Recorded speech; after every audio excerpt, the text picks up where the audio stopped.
시청자 여러분 안녕하십니까? BOA 모닝뉴스입니다. 첫 소식입니다. 도널드 트럼프 대통령은 북한 김정은 위원장이 미한 연합훈련이 끝나면 협상을 재개할 것이라고 말했다고 밝혔습니다. 또 김 위원장이 최근 보낸 친서를 통해 북한에 잇따른 미사일 발사에 대한 사과의 뜻도 밝혔다고 말했습니다. 박형주 기자가 보도합니다. 전날 북한 김정은 위원장으로부터 아름다운 서한을 받았다고 밝혔던 도널드 트럼프 대통령이 10일 자신의 트위터를 통해 서한 내용을 공개했습니다. 먼저 트럼프 대통령은 김 위원장이 매우 정중하게 미한 연합 군사훈련이 끝나는 대로 만나고 싶고 협상을 시작하고 싶다는 뜻을 밝혔다고 말했습니다. 그러면서 그것은 긴 서한이었고 그중 많은 부분이 터무니없고 비싼 훈련들에 대한 불평이었다고 덧붙였습니다. 트럼프 대통령은 또 서한에는 북한의 단거리 미사일 시험에 대한 작은 사과도 포함됐으며 훈련이 끝나면 이 시험들을 멈출 것이라는 내용도 담겨 있었다고 설명했습니다. 이어 너무 머지않은 미래에 김정은을 만나기를 고대한다며 핵이 없는 북한은 세계에서 가장 성공적인 나라들 중 하나가 될 것이라고 트럼프 대통령은 강조했습니다. 트럼프 대통령의 이 같은 발언은 북한이 한반도 시간으로 10일 오전 함경남도 함흥 일대에서 발사체 2발을 발사한 뒤 약 15시간여 만에 나왔습니다. 전날 트럼프 대통령은 백악관에서 기자들에게 김 위원장으로부터 친서를 받았다는 사실을 전격 공개한 바 있습니다. 그러면서 김 위원장이 연합훈련을 탐탁지 않아 한다는 내용이 담겼다며 자신 또한 비용이 많이 든 훈련을 좋아하지 않지만 중요한 훈련이라고 말했습니다. You know, I've never liked it either. I've never liked it. I've never been a fan. You know why? I don't like paying for it. But I don't like it either. But I said do this because this was a big test. 한편 트럼프 대통령은 9일 뉴욕 대선 자금 모금 행사 연설에서도 김 위원장과 자신을 친구라고 표현하며 김 위원장은 나를 보면 그저 웃는다고 하더라며 개인적 관계를 강조했습니다. 그러면서 자신이 대통령에 당선되지 않았으면 우리는 북한과 큰 전쟁을 하고 있을 것이라고 말한 것으로 전해졌습니다. BOA 뉴스 박형주입니다. 미국과 한국이 전시작전 통제권 전환에 초점을 맞춘 본격적인 연합훈련을 시작했습니다. 북한은 대화는 한국이 아니라 미국과 하는 것이라며 한국을 비난하고 추가 도발을 예고했습니다. 서울에서 한상미 기자가 보도합니다. 한국합동참모본부는 11일부터 오는 20일까지 올해 하반기 미한 연합지휘소 훈련을 진행한다고 밝혔습니다. 이번 훈련은 병력과 장비의 실제 기동이 아닌 컴퓨터 모의 훈련으로 진행됩니다. 처음으로 한국군 대장이 사령관을, 미군 대장이 부사령관을 맡아 전시작전 통제권 전 과정에 대한 한국군의 능력을 검증합니다. 미군 인도태평양 사령부와 주한미군 사령부, 미한연합사령부, 한국군 합참과 육해공군 작전사령부가 참가하는 것으로 알려졌습니다. 앞서 미국과 한국은 지난 5일부터 나흘 동안 하반기 전체 훈련의 사전 연습 성격인 위기관리 참모훈련을 실시했습니다. 이런 가운데 북한은 11일 외무성 미국 담당 국장의 담화를 통해 미한 연합지휘소 훈련을 비난했습니다. 특히 한국을 향해 연합연습을 당장 중단하거나 이에 대한 해명을 하기 전까진 남북 접촉 자체가 어려울 거라고 주장했습니다. 청와대엔 사거리 하나 제대로 판정 못해 웃음거리가 된다. 겁먹은 개가 요란스럽게 지저댄다는 등의 막말성 비난을 쏟아내며 추가 도발 가능성을 언급했습니다. 이어 북한이 대화에 나가도 철저히 미북 사이의 대화지 남북 대화는 아니란 점을 한국 정부가 똑바로 알아야 한다고 지적했습니다. 이 같은 북한의 태도는 미한 관계를 분리하는 동시에 남북 관계에서 우위에 서기 위한 의도란 분석이 나옵니다. 북한의 동등한 파트너는 미국이고 한국은 그러한 북한의 하위 파트너라고 하는 겁니다. 그러니까 이러한 관계를, 이러한 구조를 고착시키려고 하는 거가 현재 북한의 의도로 보입니다. 미국, 한국 두 나라와 동시에 협상하겠다는 속내로도 분석됐습니다.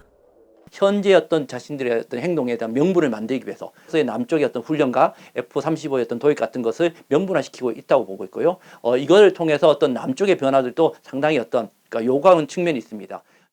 미한 연합지휘소 훈련은 오는 20일 종료됩니다. 트럼프 대통령이 밝힌 대로 연합연습 이후 비핵화를 위한 미북 간 실무 협상이 재개될지 주목됩니다. 서울에서 BOA 뉴스 한상미입니다. 북한의 사이버 위협은 러시아, 중국, 이란과는 종류가 다르다는 분석이 나왔습니다. 북한이 정보 수집 활동보다는 절도 목적의 사이버 공격에 초점을 맞추고 있다는 지적입니다. 이조은 기자의 보도입니다. 핀란드의 사이버 보안 전문 업체 FCQ의 연구 책임자 미코 히포넨 씨는 사이버 공간에서 벌이는 북한의 행동 유형은 다른 나라들과 구분된다고 밝혔습니다. 지난 3일 미국 라스베가스에서 열린 세계 최대 규모의 정보 보안 행사 블랙햇에 참석한 히포넨 씨는 연설을 통해 이같이 밝혔다고 사이버 보안 전문지 피프트 도메인이 전했습니다. 히포넨 씨는 전 세계에서 미국을 제외하고 사이버 역량이 뛰어난 국가로는 러시아와 중국, 이란, 북한 등 4개국으로 분류했습니다.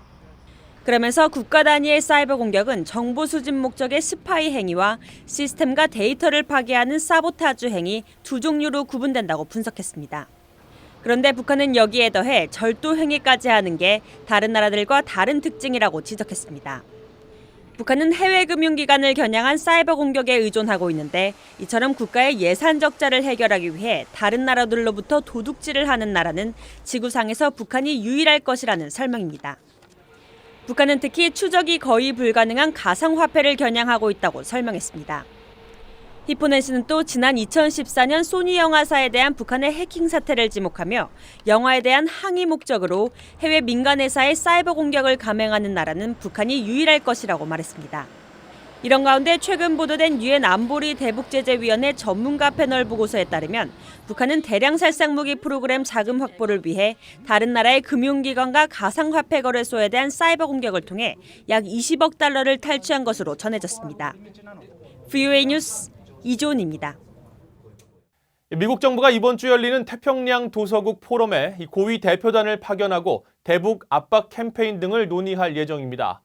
미 국무부는 최근 보도자료를 통해 내무부와 국무부, 국방부, 해안경비대, 해양대기청 등으로 구성된 미국 정부 고위 대표단이 오는 16일부터 투발루에서 개최되는 제31차 태평양 도서국 포럼 지도자 회의에 참석한다고 전했습니다. 그러면서 미국 등 참가국들은 지역적, 국제적으로 중요한 사안들을 논의할 예정이며 여기에는 영내 안보 협력과 국제사회의 대북 압박 캠페인, 환경 안보 도전에 대한 보건력 구축 등이 포함된다고 설명했습니다. 태평양 도서국 포럼은 태평양 도서국 14개 나라와 호주, 뉴질랜드 등을 회원국으로 하는 남태평양의 주요 지역 협의체입니다. 유럽연합이 북한의 미사일 추가 발사를 비판했습니다. 유럽연합의 대외 정책을 총괄하는 대외관계청 EEAS 대변인은 10일 발표한 성명에서 이번 발사를 비롯해 북한이 최근 몇 주간 5차례 발사 시험을 함으로써 한반도의 항구적인 평화와 안전을 확립하고 신뢰를 만들기 위한 국제적인 노력을 계속 훼손하고 있다고 밝혔습니다. 그러면서 유럽연합은 북한이 더 도발하지 않고 유엔 안전보장이사회에 의해 결의된 국제적인 의무들을 완전히 이행하길 바란다고 지적했습니다. 또 북한이 핵무기와 탄도미사일, 대량 살상무기를 폐기하기 위한 구체적이고 신뢰 있는 조치를 취할 것을 촉구했습니다. 도널드 트럼프 미국 대통령이 한국의 방위비 분담금을 올리는 것이 아파트 월세 받기보다 쉽다고 말한 것으로 알려졌습니다. 트럼프 대통령은 최근 뉴욕에서 열린 대선 자금 모금 행사에서 어린 시절 아버지와 함께 아파트 임대료를 수금했던 일화를 소개하며 뉴욕 브루클린의 임대 아파트에서 114달러를 받는 것보다 한국에서 10억 달러를 받는 게 더 쉬웠다고 말했다고 뉴욕 포스트지가 11일 보도했습니다. 이어 경제적으로 번영한 한국을 위해 왜 미국이 방위비를 부담해야 하느냐고 말했다고 신문은 전했습니다. 앞서 8일 미 국무부도 트럼프 대통령이 방위비 분담금과 관련해 동맹국이 더 많은 기여를 해야 한다는 입장을 명확히 해왔다면서 모든 국가들이 상호 방위와 관련된 부담을 공유하기를 원한다고 강조한 바 있습니다. 일본이 이달 초 한국을 백색 국가에서 배제한 데 이어 한국도 일본을 수출 절차 우대국가 명단에서 제외했습니다. 성윤모 한국산업통상자원부 장관은 12일 전략물자 수출입 고시상 백색 국가인 가 지역을 가의 1과 가의 2로 세분화한다고 밝히고 기존 백색 국가는 가의 1, 이번에 백색 국가에서 빠진 일본은 가의 2로 분류한다고 설명했습니다. 일본이 가의 2로 별도 분류됨에 따라 원칙적으로 기존 4대 수출 통제에 가입하지 않은 나 지역 수준으로 별도 심사를 받는 등의 통제를 받게 됩니다. 한국 정부는 20일간의 의견 수렴과 규제 심사 등을 거쳐 9월 중 시행할 방침입니다.